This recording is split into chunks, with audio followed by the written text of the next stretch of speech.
ஆழ்வார் எம்பெருமானார் ஜீயர் திருவடிகளே சரணம். ஜீயர் திருவடிகளே சரணம். We are seeing Sri Bhagavad Gita English meanings. We are now entering 9th chapter. This chapter is known as Rajavidya Rajaguhya Yogam.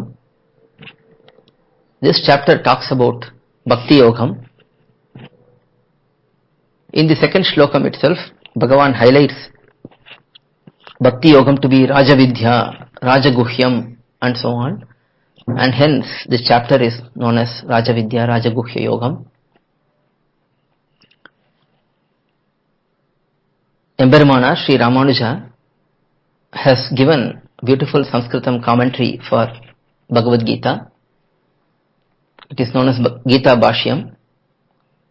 Vedanta Acharya Vedanta Deshika has given Tatparya Chandrikai, which is another commentary for Bhagavad Gita.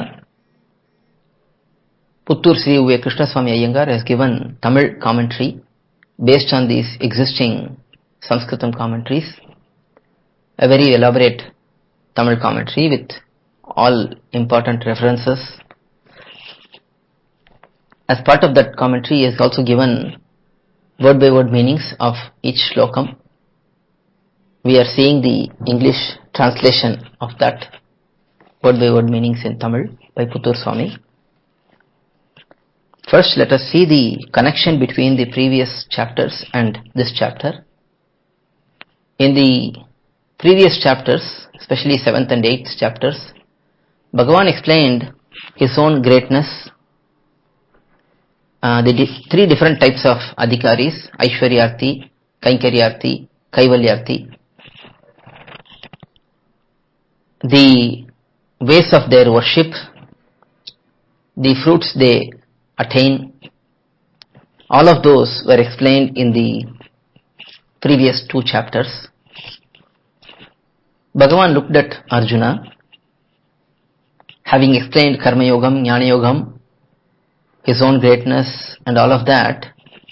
He expected Arjuna to surrender unto him and ask what should he do and how should he proceed with the battle. But Arjuna wasn't doing it. So Krishna, out of his great mercy, decided to explain Bhakti Yogam, which will facilitate devotion in the minds of Arjuna, and Arjuna will engage in Bhakti Yogam and also thereby surrender unto Bhagavan and accept the orders of Bhagavan. That is the reason for Bhagavan to start explaining about Bhakti Yogam, having already explained Karma Yogam and Jnana Yogam. This is the short summary of this, the connection between the previous chapters and this chapter. So in this chapter, Bhagavan is explaining Bhakti Yogam in great detail. Let us see the shlokams. First shlokam, Sri Bhagavanu Vacha, Idam tute guhyatamam pravakshyami anasuyave jnanam vijnana sahitam yajñatva mokshase ashubhat. Let us see the word by word meanings first. Yat jnatva, knowing which, Ashubhat mokshase, relieved from all punya and papa, that is virtues and vices, which stop you from attaining me, which are hurdles for the goal. Idam guhyatamam jnanam, this most secretive knowledge about upasana, that is the practice of Bhakti Yoga. Bhakti Yoga is also called as Upasana in general. Vijnana Sahitam, with the detailed knowledge about the various types of such Upasana. Vijnanam means the various fields of such Bhakti Yoga. Detailed knowledge about Bhakti Yoga. Anasuyave, te, to you who are not jealous of me, Pravakshyami, I shall explain. So Bhagavan is saying in this shlokam, I shall explain to you who are not jealous of me the most secretive knowledge about upasana, the practice of bhakti yoga, with detailed knowledge about the various types of such upasana, knowing which you will be relieved from all punya and papa. So in this first shlokam, Krishna is explaining the scope of this particular section, this chapter. He is going to explain about bhakti yoga. As we have already seen about bhakti yoga in various other contexts, bhakti yoga is the culmination of karma yoga and jnana yoga.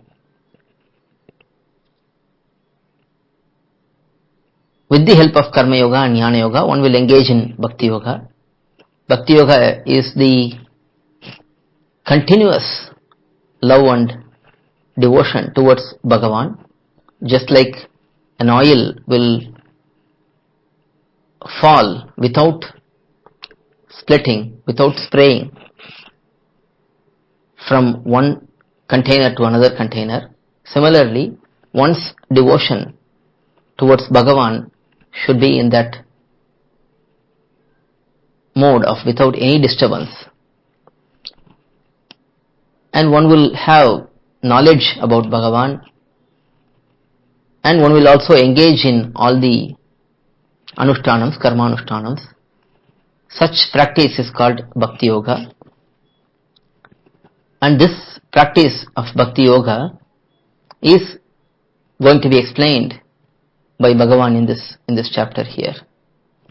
By having full knowledge about bhakti yoga, one will be eventually able to practice that bhakti yoga, and one will be eventually freed from punya and papa to attain Bhagavan. And here Bhagavan is saying that he is explaining all of this to Arjuna because Arjuna does not have asuya. Asuya is jealousy. It is important for one to not have jealousy to understand Bhagavad Vishayam. It is one of the most important qualities expected in an individual who is desirous of acquiring Bhagavad Jnanam, knowledge about Bhagavan. This is why Arjuna is given this instruction, because he doesn't have such jealousy. How do we know that he doesn't have jealousy? Because Krishna so far has explained many of his own glories, his own greatness, and Arjuna did not refute them, did not say that you are wrong, you cannot be so great, and so on. Because of that reason, we can understand that Arjuna does not have jealousy. The reason for the need for such quality of not having jealousy is, as a servitor, one should be loving towards the master. Sheshi is the Lord, and we are Sheshabhuta, we are servitors of Bhagavan. Service and love towards Bhagavan will only happen if there is no jealousy in us towards Bhagavan. To understand, to accept that we are servitors, and to be not questioning his supremacy, this jealousy should be given up. Hence, that is highlighted as a very important point by Bhagavan in Arjuna, saying that because you don't have jealousy towards me, I am explaining you this very secretive, very confidential knowledge about this practice of Bhakti Yogam.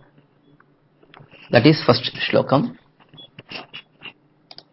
Second shlokam, Rajavidya Rajaguhyam Pavitram Idam Uttamam Pratyakshaavagamam Dharmyam Susukam Kartum Avyayam. In this shlokam, Bhagavan is explaining about the nature of Bhakti Yogam itself. Let us see the word by word meanings. Idam, this Bhakti Yoga, we are in the context of Bhakti Yoga, so that is what is indicated by idam, this. So this Bhakti Yoga, Raja Vidya is best among Vidya, best among knowledge. Raja Guhyam, best among secrets. Uttamam Pavitram, best among those which remove sins. Pavitra means that which is pure and that which purifies others also. So here Bhakti Yogam is considered as Uttamam Pavitram, the best among the Pavitram, pure objects. Pratyakshavaghamam, one that helps in realization, visualization of Bhagavan, Krishna. Dharmyam, being the means to attain me. Dharmyam means a sadhana, a means. Susukam kartum, easy to perform. Abhyayam, imperishable, even after bestowing the results. So Krishna is saying in this shlokam that the Bhakti Yoga, this Bhakti Yoga is the best among Vidya, best among secrets, best among those which remove sins, the one that helps in realization of me, the means to attain me, easy to perform and imperishable even after bestowing the results. There are several means to attain Bhagavan as shown in Shastram, Karma Yogam, Jnana Yogam, Bhakti Yogam, Tirunama Sankirtanam, Deshavasham and so on. Many such means are highlighted. Here Krishna is explaining that this Bhakti Yogam is one such means which helps in attaining Him, which helps in realizing about Bhagavan. He also explains that this Bhakti Yogam is easy to perform, to sing the glories of Bhagavan, to discuss His greatness, to cook for Him, to clean for Him, to prepare garlands for Him. All of these are joyful events.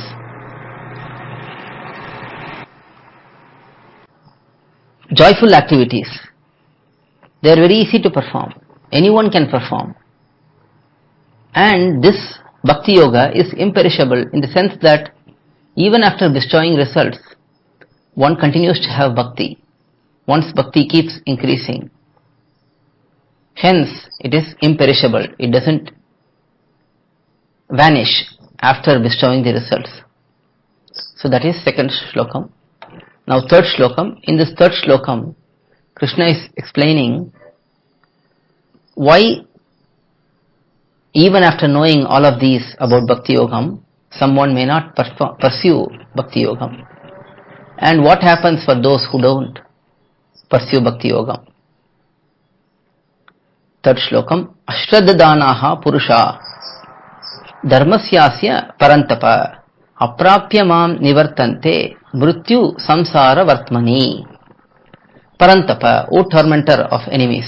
Arjuna is known as Parantapa because he torments his enemies. Asya dharmasya ashraddhadanaha purusha. Those who are faithless in this process of Bhakti Yoga, Mam, me, aprapya, without attaining, mrityu samsara vartmani, in the samsara, material realm, the bondage, which causes disaster for the Atma, self, nivartante, suffer greatly. Those who are faithless in the process of Bhakti Yoga, without attaining me, they suffer greatly in this samsara, which causes disaster for the Atma. The reason for not pursuing Bhakti Yogam is lack of faith. Unless one has faith, one will not be able to pursue any means. So Bhakti Yoga also cannot be performed by one who lacks in faith.